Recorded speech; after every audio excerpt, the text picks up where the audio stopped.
Alright, so here we are at the final episode of the Aquatope on White Sand. A little bit of a recap. We saw a new program, the USTD, coming out for the Tingarla employee. Two of them can only go with them having to go through a 2-year training in Hawaii. We saw that Fuuka, with her newfound vigor for animal conservation, is chosen. And Kukuru, who originally wanted to move from marketing to attendance again, decides to stay in attendance. Did we also learn about Suwa? Oh yeah, we learned a little bit about Suwa's past, and I think that is the most we'll get out of Suwa, which is unfortunate. I should have expected this. I mean, somewhere in the back of my head, I had expected this, but I wanted to keep hope that one of these days we would get an actual episode with him, but it's unfortunate. I saw the thumbnail for this episode, so perhaps there is no time skip, but you know, who will? I'll just have to see. Other than that, let us get started. I had this horrible thought in my head yesterday about a certain thing that would happen that I will not talk about unless it happens. So let's hope that it doesn't happen, and let's just get right into the final episode, huh? It's been a long fucking journey. Oh, we're starting off with the opening though. Memories. Wow, the two girls met in ruins of damaged dream feels like so long ago.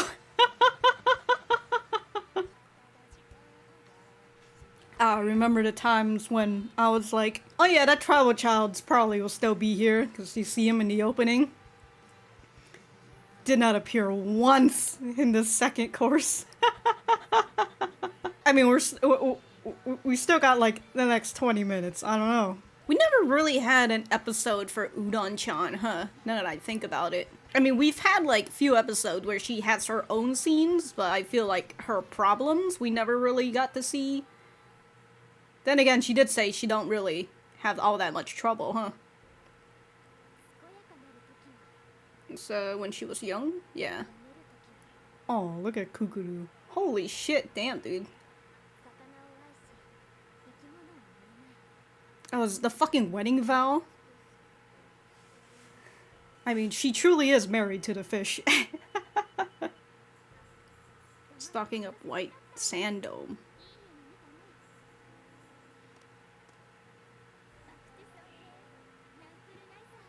Wow, I haven't seen that in a while. Oh my fucking god, I swear if it does! You guys didn't even notice it vanish right in front of you? Wow.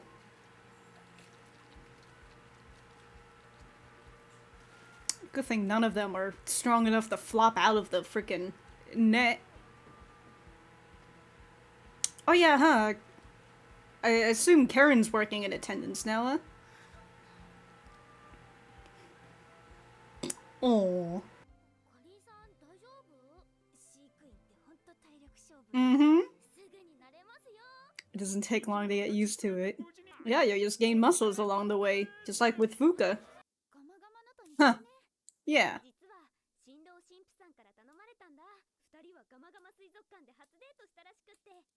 Wow. That's cool.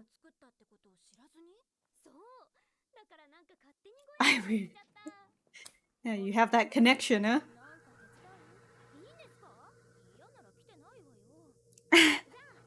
Damn, Chiyu.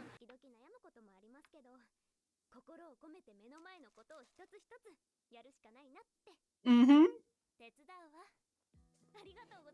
I'll help. I mean, you came here to said that you're helping. So we are preparing a wedding for them to fucking... Alright. We have to see the white sand in the dome one way or another. I had the thought that we're going to see a wedding. I don't remember if I said it or not. Sand white dome. Yeah. Come on. It's gonna be sand everywhere. Best features. Aw. Gourmet of the Sea, a finicky eater. Dear Hana-chan, thank you for coming all the way here. When we were in grade school, we'd never run out of things to talk about, though we usually just talk about trivial things, lol. But you tell me exactly what you're thinking when I don't know what to do, and I really respect that. As a friend, please never change and always be the Hana-chan that loves to eat. Naisa. Wow, it's a Hana who likes to eat, huh?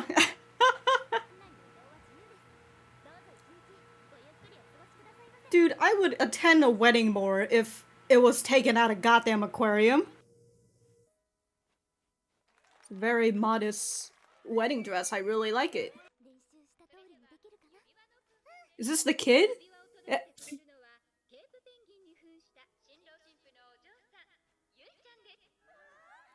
Okay, so instead of getting an otter... Yeah, I would definitely go to a fucking wedding if it was at the aquarium. Oh, because your daughter loves aquarium. That's cute. She's just tearing up. Oh, dude, she's just tearing up over here.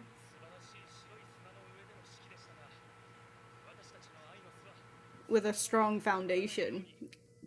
Alright. I forgot to say, the groom's wearing shorts too? Like, hell yeah, dude. What a wedding.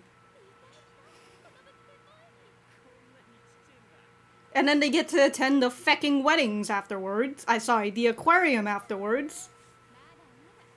Sue was just smiling in the shadows. Yeah, you did good, Kukuru. Alright, and then the open. Holy shit, what a fucking line. Damn, just chillin'? We wanted to see Choko and the others. Yeah, is that Choko just chillin'?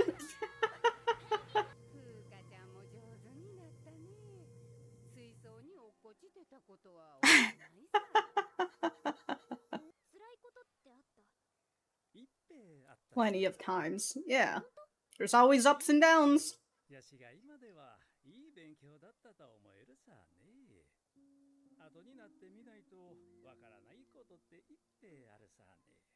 Mm-hmm.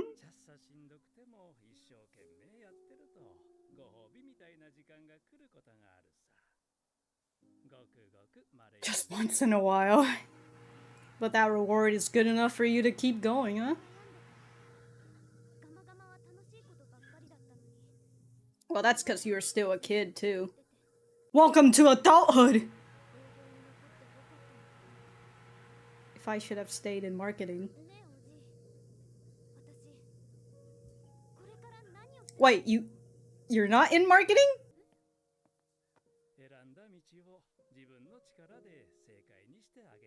Into the correct one.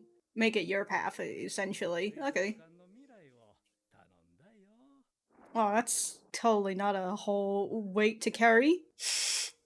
The future of aquariums is on you now, Kukuru. Oh, they're building low. Fun with kids, yeah? It's nice. Yes, I know.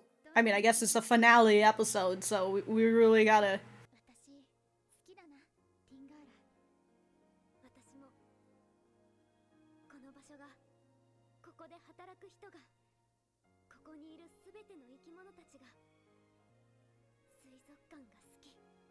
Mm-hmm. I swear to fucking Christ, you fucking tribal child!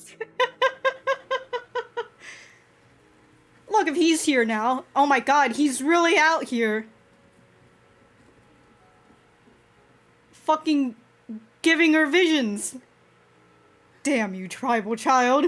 You're telling me that all we really needed was to give him some food and he would have come here earlier? Well, it's Bonchan, I think. The fuck happened to Bonchan? Did it leave? Is it still at the beach? Well, it's time for Fuuka to move to Hawaii.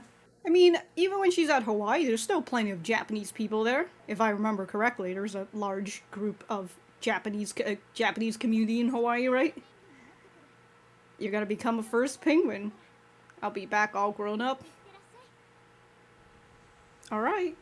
We getting a time skip or what? No tears, huh? No tears. Oh yeah, Kaoru did get fucking through.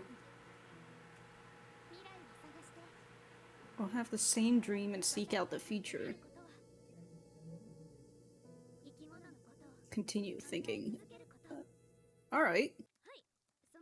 Oh, she's still in marketing. Wait. Or is she in attendance? Preparation to receive the trainee team when they return.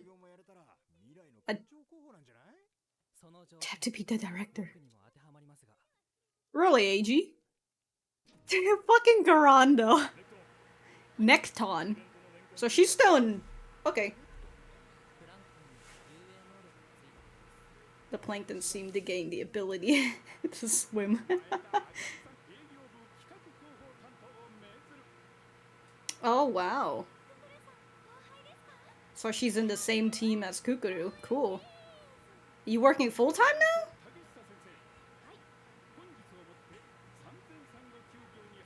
What the fuck? Damn, dude, she's like second child. It's time to go.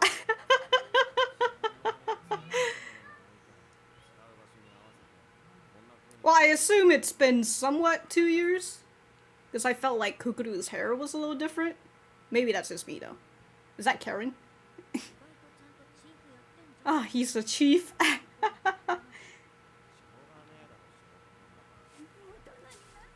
You're such a grown-up now.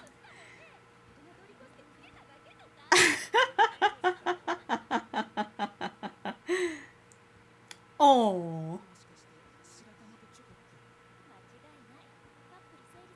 What? That's what I was thinking. What? It's no big deal. Damn, dude. Penguins are fucking wild. It's free relationship. Damn, penguins are wild. Damn, Choko. He's really out here getting it on. Oh, she's moving over to the otters.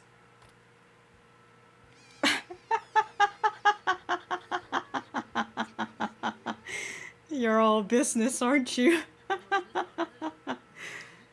Yeah, so it's been 2 years. A fucking time skip. Great. A welcome home party. Oh, fucking Udon-chan got it. Consider there's a restaurant there. I guess I should have expected it.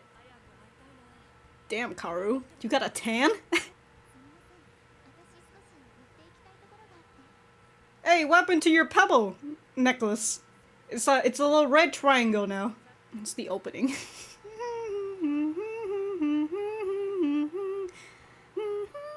Wait, is this the first opening?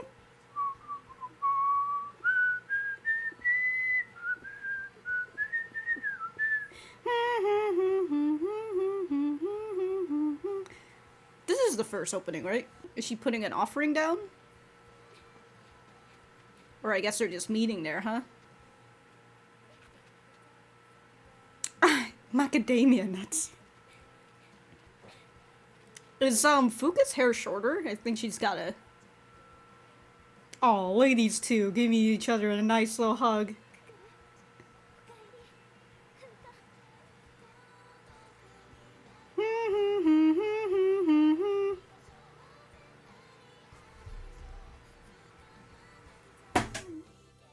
What the fuck?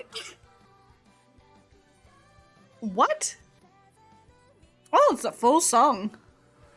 I should have expected it. Is this the same ending credit as the first episode or somewhere around there? Because I remember this ending with the fish.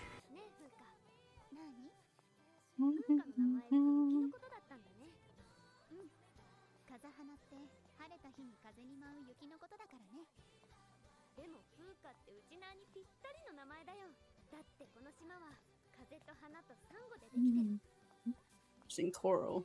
So it's nice to have snow. And so, oh my god. Oh, there he goes, eating the macadamia nuts. Oh, you're the fucker destroying these paper airplane? Where have you been this whole time, you tribal child? Like I said previously, he would have come here much earlier if we've just given him an offering. You should have done that in, like, episode 13. Oh no, my camera. Hello, welcome back. Well, actually, I didn't write any notes. So I guess I'll write some notes and then I'll just go back to the center. You know, with Udon-chan now working at the restaurant in Tingarla, talk about nepotism. Oh, dude, the nepotism really went far in, dude. Far in? The roots are deep in the nepotism. Alright, that is the end of the notes. One page yet again, but that is the end of the Aquatope on white sand. Let me know what you guys think about the episode and the series as a whole in the comments down below. You know that I always like talking to you guys. And thank you to the folks who's been following the series from beginning to end. I really appreciate you guys. But for me, in terms of this episode, it definitely felt like a final episode. You know how anime goes, where it just feels like they're trying to wrap things up, try to make it go into like a satisfying end for the audience. And I felt like this episode, it really wanted to wrap up a lot of things, and it just got to this point where it just felt I feel a little empty inside, I'll be honest with you. Maybe this is just their way to keep the audience retention in order to keep them to watch after the credit scene, I understand that, but like, when Kukuru and Fuuka get to see each other again after their 2 year. They hug each other very tightly, you know? And then the end credit hits. I'm like, why? Why would you do this? And then we just had like a few seconds of them talking about Okinawa and like Fuuka's name. And, you know, towards the end, Fuuka's like, yeah, Okinawa has all this, and this, but they also have Seoul. And I was like, okay, are we just advertising Okinawa now? And then the anime just ended, and I was like, cool. Cool, I guess. I feel like I lost steam, or the steam has already been lost towards the end of the episode, where the 2 year gap, I'm just kind of like, whatever, who gives a shit? God, dude, that 2 year, and then getting hit with like an update on everybody's status, I'm just kind of like, oh, cool, like, that's awesome, I guess. Choko and Shirotama are now a couple. I'm like, what the... What the fuck? Man, Choko, I thought we were talking about Choko's getting real old and like maybe he's gonna pass away eventually, but like this boy is still going and now he's got a new young fresh girlfriend. I think that's my favorite part of that episode. But before Fuuka left and the whole 2 year gap thing, Kukuru talked to her grandpa about how, like, has he ever felt sad whenever he worked at Gama Gama? And he's like, yeah, all the fucking time. And so she was still a little lost on whether staying marketing was the right choice for her or not. And so, you know, her grandpa's like, hey, you do you. You're the one who can be the one who can make it the right path, or, you know, you're the one who chooses your own path. Towards the end of that, we saw Kukuru and Fuuka talking about how they love Tingarla and all that jazz, and we had the whole, as long as we keep thinking, we keep moving forward, and we keep thinking about the aquatic creatures and all that, and I'm like, okay, cool, like, I understand this message, and all that jazz. I just wanted more. I just wanted more things of the characters, and going over to talking about the series as a whole, that's one issue. Well, I mean, I have quite a few nitpicks and issues, but that's one issue that I have, where there had to be a balance between the story and talking about the aquarium, because I can see that, you know, the people making this, they're very passionate about animal conservation and the aquarium, sea life, and if it does get people to be more interested in aquariums and sea life and all that, I feel like this anime has done its job, but there had to be that balance, and I felt like in the beginning, the first half, it did have that balance of talking about aquariums and having that storyline of the Gama Gama closing, and I really enjoyed that. But then in the second half, I felt like we sort of had storylines that kind of semi-connected to each other, but we didn't have like a big overall goal. Well, unless you count the overall goal of Kukuru getting used to work and like getting the, well, I mean, I would say getting the whole bad communication in Tingarla to be corrected. I felt like that was kind of corrected in like 4 episodes, and then after that we sort of had all the other fucking episodes. But I felt like in Tingarla we had a lot of talks about aquariums and all that jazz, and I'm kind of like, yeah, I'm cool with that. I just feel like I just wanted a little bit more of the story, and especially towards like episode 21 or 22 when we started getting into animal conservation, and you know, we had what the hell, Umiyan's wife talking about animal conservation, and we had Kaoru talking about climate change, and I was just kind of like, it's cool and all, and like, I know you guys want to push a message, but like, I just wanted more story. And I think most of us can agree that the first half was a lot better than the second half, because I felt like the second half definitely started losing steam towards the end, which I feel like it's probably why they had to add in that whole message about animal conservation. I keep wanting to say animal conversations. We gotta learn how to converse with the animals. But other than that, it also felt like it literally lost its magic after Gama Gama was over, with the tribal child and all of that. And God, just seeing tribal child again in this episode, even though I had that feeling that we were going to see him towards the end, it still pisses me off because the way that they reintroduced him was with Kukuru and Fuuka handing out a plate of fish head to him, and he ate it immediately. And I've been saying this. If that's all it took for him to come here, why didn't we do this earlier? Come on, man. We could have had him over here. I thought he was stuck at Gama Gama because, like, that's where his shrine is. But no, you guys literally could have just made another shrine, or there was another shrine there, and you guys just made an offering. He's just over here like, oh, I guess I'll move over here now since you guys are starting to give me food. But yeah, without the tribal child, we lost that magic, we lost that supernatural feel of Gama Gama, and I thought that was very unfortunate because they never really talk about it ever again. You know, it's just kind of like we just got sucked into the whole bad interpersonal relationship of Tingarla, and then after that, it kind of just chugged along. So we never got that explanation, so that was fucking great. And then there's the whole introduction of a new cast, because I understand we moved over to Tingarla, so of course there was going to be a new cast of character.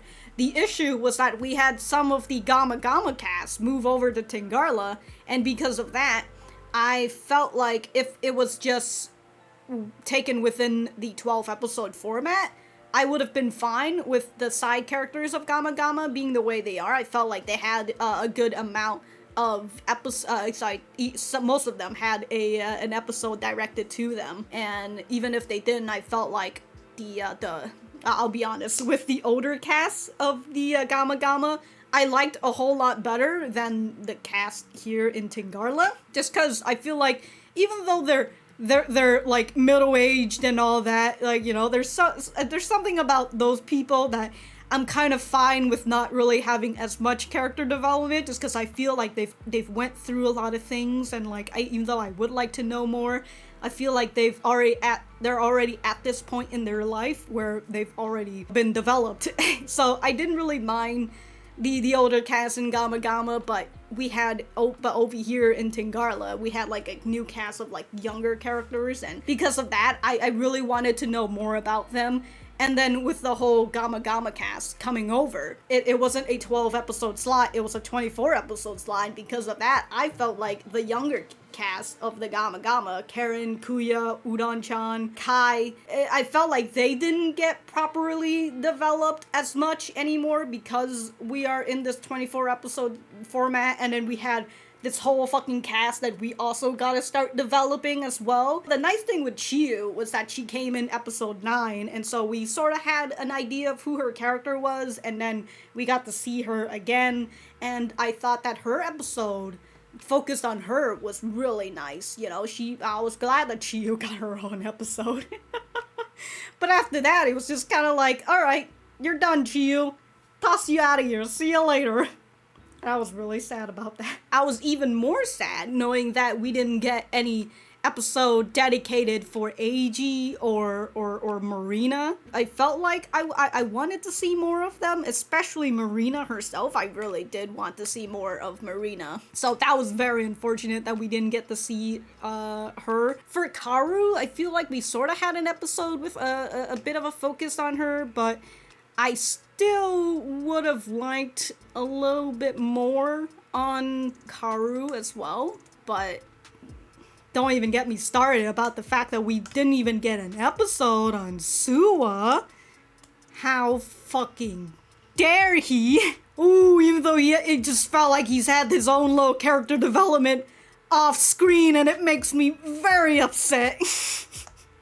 How dare he develop his character off screen, that son of a bitch. And finally, fuck Kai. You've been with Kukuru for 2 years, and Fuuka was nowhere near to cockblock you, and what, you still didn't confess to her? Okay, the thing that I said I had feared was that maybe within that 2-year span, Kai will probably confess to Kukuru. Oh, there goes the camera. It even knows, it didn't want to record me talking about it. Anyways, welcome back. But I was fearing that within that 2-year skip, he probably would have confessed to Kukuru off screen, and then we'll hear a bit of the news about it, and I would have been even more pissed off about that. But no! Nothing! Kai, you're not getting any younger. Get with the fucking program, Kai. Come on. Even though in the beginning we've kind of solidified of this episode, we've kind of solidified that Kukuru is married to the ocean. She's married to the sea creature. So even if Kai confessed to her, she'll probably say no, because we haven't really seen her be interested in Kai. We see Kai is interested in her, but she's never.